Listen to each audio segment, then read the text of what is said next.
Amiguinhos e amiguinhas, cá estamos outra vez. E vocês que não perdem um cafeína sabem que nós, eu e o mito Doni Venúcio, não gostamos de ser monotemáticos. Gostamos de mesclar assuntos. Às vezes optamos por cafeínas mais didáticos, por outras mais técnicos. E tem também aqueles que são uma leitura do cenário atual. Todos são necessários no nosso entendimento, mas nesse último caso é ainda mais urgente, porque não adianta muita coisa você ser entendido de investimentos, mas se você não sabe aplicar seus conhecimentos no cenário atual. Se você ignora a macroeconomia, você não está sendo um bom estrategista. Certo, Doni? Não falou pouco, mas falou bem, Sammy Boy.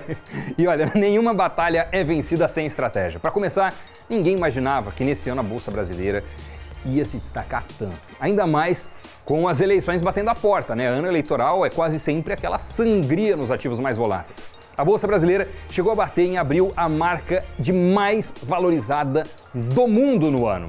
É isso mesmo, do mundo. E o real se valorizou bastante frente ao dólar. Saiu ali dos 5,70, quase R$6, para casa dos 4,70. Quem esperava por isso?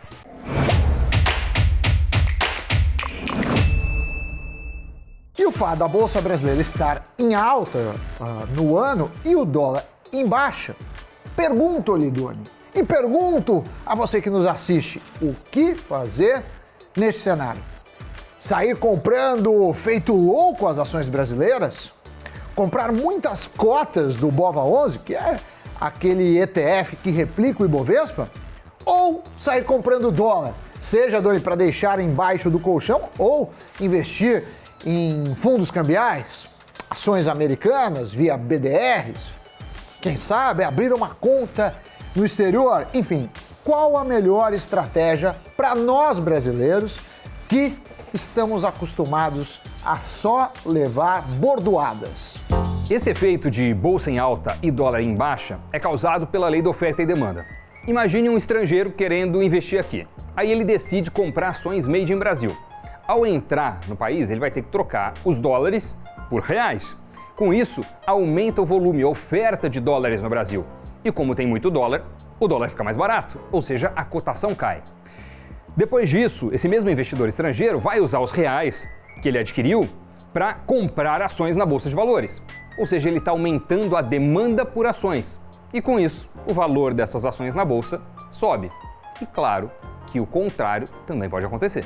Quando os índices caem na Bolsa, pode ser um sinal de menor investimento em ações. E como, Doni, o volume maior é feito por grandes instituições e muitas delas são estrangeiras, pode ser traduzido em um fluxo menor de dólares entrando no país.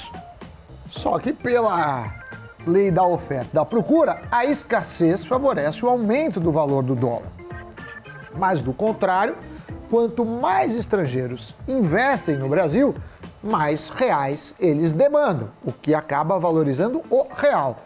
Esse mecanismo explica, em parte, o porquê do preço do dólar e do índice Ibovespa caminharem, em grande parte das vezes, em sentidos opostos. No entanto, essa não é uma regra fixa. Ao investir no Brasil, o estrangeiro tanto pode optar por comprar títulos da dívida pública, já que a nossa taxa real de juros é uma das maiores do mundo e a dos Estados Unidos, por outro lado, é quase zero, ou pode também optar por investir na indústria. Em alguns casos, até em empresas que não têm ações listadas em bolsa. Um exemplo é o avanço de investimentos em startups, que depois viram unicórnios e por aí vai. E nesses casos, os reais adquiridos não são direcionados a B3, mas sim a outros fins. Agora, claro que muito do capital que vem acaba sim na Bolsa de Valores e isso explica boa parte do movimento da conjuntura atual de dólar para baixo e bolsa para cima.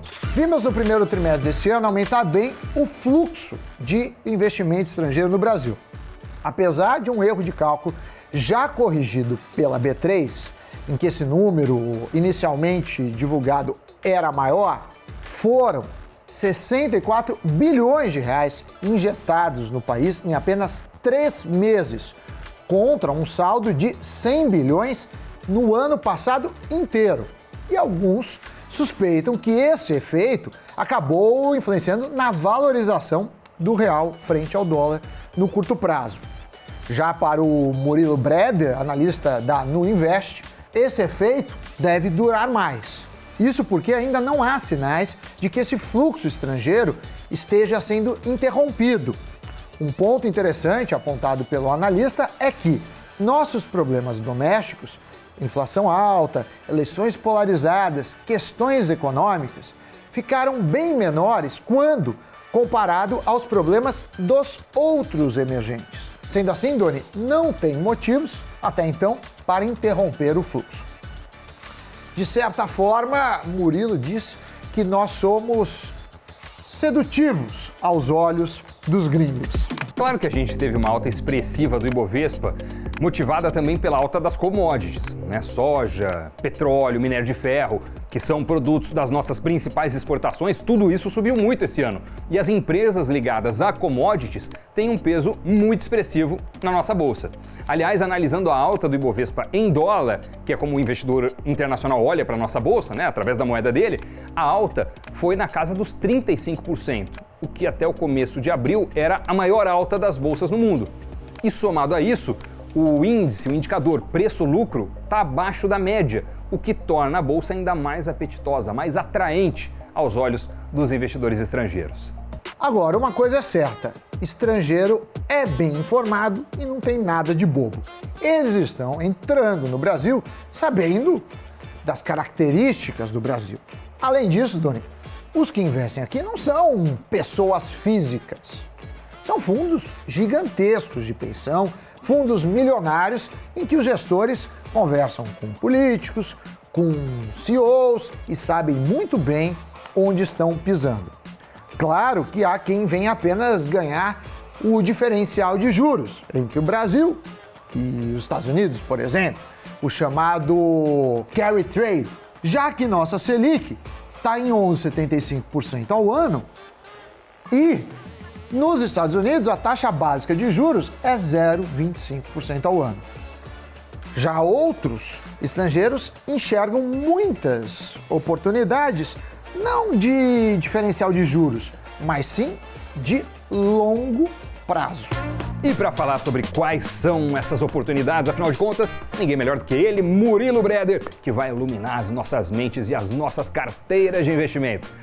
Fala, Murilo Breder, conta pra gente onde é que estão as oportunidades escondidas da nossa bolsa. O que é que você está enxergando, hein?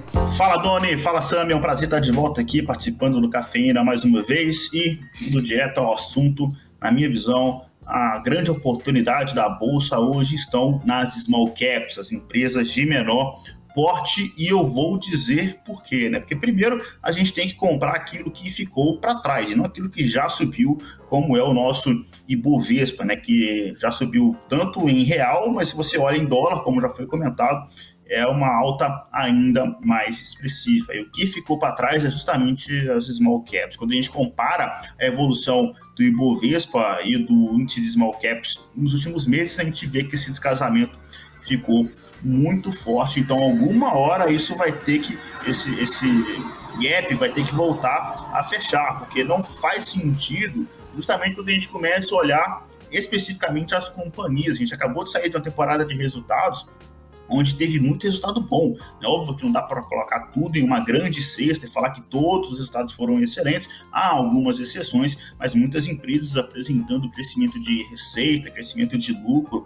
de 20%, 30% e as ações caindo ao mesmo tempo. Isso porque, né, a gente teve uma alta de juros que impacta sempre o valuation dessas companhias, empresas, né, que têm um fluxo de caixa no longo prazo, empresas de varejo, de tecnologia, imobiliário, sofrem mais, mas além disso a gente tem também a questão do fluxo, né? O investidor internacional vindo e comprando as maiores empresas da bolsa, puxando o Ibovespa, mas deixando para trás o índice de small caps. Lembrando que a gente também teve um movimento de resgate dos fundos de investimento brasileiros, os cotistas pedindo resgate para colocar em renda fixa, por exemplo, já que a Selic subiu, e aí os gestores brasileiros, eles se viram numa situação de ser obrigados a vender as ações para poder voltar o dinheiro para o cotista. Qualquer novo dinheiro que entrava, como essa onda de resgates, continua, eles voltaram a comprar justamente essas ações mais líquidas da Bolsa Brasileira, reforçando o movimento que os investidores internacionais já estavam fazendo. Então, os gestores, os fundos brasileiros, eles incentivaram ainda mais esse movimento de fazer as grandes empresas da Bolsa andarem, mas deixando esses small caps para trás. Então, o primeiro ponto é esse descasamento do índice de small caps com o Ibovespa. O segundo ponto é o descasamento entre preço e valor por conta da temporada de resultados, muita empresa mostrando resultado bom e as ações caindo diante desse cenário. E o terceiro ponto é um gatilho que é para a gente manter no radar, que ele ainda não aconteceu, que é o fim dos resgates nos fundos de investimento. Aí os gestores brasileiros vão poder voltar a comprar essas ações que ficaram para trás, e aí a gente vai ter muita coisa andando forte, tá? Quando que isso vai acontecer, não dá para cravar, tá? Mas é algo que realmente vale manter no radar. São pontos importantes, de fato as small caps estão para trás, de fato a gente tem esse descasamento entre preço e valor muito grande, porque os resultados de muitas empresas melhoraram, as ações ainda estão ainda mais baratas do que estavam alguns meses atrás. Agora, nada disso adianta, infelizmente, é algo para a gente manter no radar, a questão da curva de juros. A gente precisa que a Selic, que esse ciclo se inverta. E a gente estava com a expectativa de que o Banco Central pudesse finalizar o seu ciclo de alta de juros em maio agora, e com o dado de inflação mais recente, surpreendendo, com a maior inflação de março, no mês de março, em 28 anos, o Banco Central talvez seja obrigado a subir o Selic mais do que ele estava planejando. Então a gente teve uma recuperação importante de small caps no final de março, mas o início de abril já voltou a ser negativo para essas companhias. Mas quando esse ciclo se inverter, pode ter certeza que o meu investidor tem muita coisa ali para andar bastante. Aí é ali que estão as grandes oportunidades da Bolsa. Então é só manter no radar essas oportunidades, esse risco especificamente. Então, assim, vai subir amanhã, vai subir na semana que vem, vai subir no mês que vem, a gente não sabe, a gente não tem essa bola de cristal, nem tem a pretensão de ter, não é o nosso papel, mas simplesmente indicar onde realmente estão as oportunidades e tá ali. O investidor que tiver paciência e visão de longo prazo, que é essencial, para se investir em renda variável, com certeza pode encontrar muitas boas opções nas menores empresas na Bolsa, comprar aquilo que ficou para trás e não aquilo que já andou. É isso que o investidor deveria prestar atenção a partir de agora. Valeu, Breder! Bem, agora dado o atual cenário de fluxo estrangeiro ser forte, o Brasil ser um país de juros altos, devemos lembrar que o segundo semestre tende a mudar o jogo. Aqui, o ciclo de alta de juros deve acabar no primeiro semestre, ao passo que os Estados Unidos devem continuar aumentando seus juros ao longo do ano. As eleições por aqui devem também trazer ruído. E como a tendência é sempre de valorização do dólar, a moeda americana sempre foi forte, ter dólar na carteira o tempo todo é uma maneira de driblar esse outro cenário. Quem visa o longo prazo não está e nem deveria estar interessado na cotação hoje, ou da semana que vem, ou até do ano que vem, mas sim no poder de compra no médio e no longo prazo. Pelo menos mantê-lo, se possível, valorizá-lo. E olha, sendo assim, uma indicação é dolarizar a carteira, ou pelo menos parte dela. Uma forma de fazer isso é através dos fundos cambiais. Mas talvez seja interessante também tentar alavancar um pouco os ganhos via valorização de ações que de alguma forma estão atreladas ao dólar. Por exemplo, empresas brasileiras exportadoras que recebem em dólar e têm custo em real. Ou então via BDRs. Mas caso você não queira escolher os BDRs, também uma outra opção são os fundos que investem nos BDRs. É interessante você ter ao menos parte do seu patrimônio exposto ao dólar. Diversificar também um pouco o risco país, não ficar só em real. Comece a fazer isso. Talvez 25%, um quarto da sua carteira em dólares como meta ao longo do tempo pode ser um alvo interessante. Fica a dica aí. Dito isso, Doni, giro de notícias chegando. A ONG Gerando Falcões vai lançar o Missão Favela X, um game desenvolvido dentro da plataforma Roblox. A missão do game é permitir que o jogador atravesse diferentes níveis, como infraestrutura, educação, cultura e tecnologia, para chegar na sala de controle de um foguete espacial, em alusão ao Elon Musk. O fundador do Gerando Falcões ironiza o fato de Musk querer colonizar Marte sem antes acabar com a pobreza. E por falar em Musk, o mega bilionário fez uma proposta para comprar todas as ações do Twitter e fechar o capital da empresa. O fundador da Tesla quer transformar a rede social em uma plataforma de livre expressão. Será que vai rolar? Hoje ele detém mais de 9% das ações da companhia. E o CEO da Amazon, Andy Jassy, afirmou que a gigante de e-commerce não está perto de aceitar criptomoedas como meio de pagamento para seus negócios de varejo. Porém, é possível que a varejista venda NFTs no futuro. Giro feito. Antes de terminar, dá tempo de você gastar o dedo e clicar aí para se inscrever no nosso canal, hein? Gaste o dedo, é a única despesa, porque do seu bolso o que a gente quer é só que ele fique cada vez mais cheio, viu? E esse é o nosso trabalho, te ajudar a prosperar, dia a dia. Valeu, pessoal! Valeu, Sammy Boy! Tchau, tchau!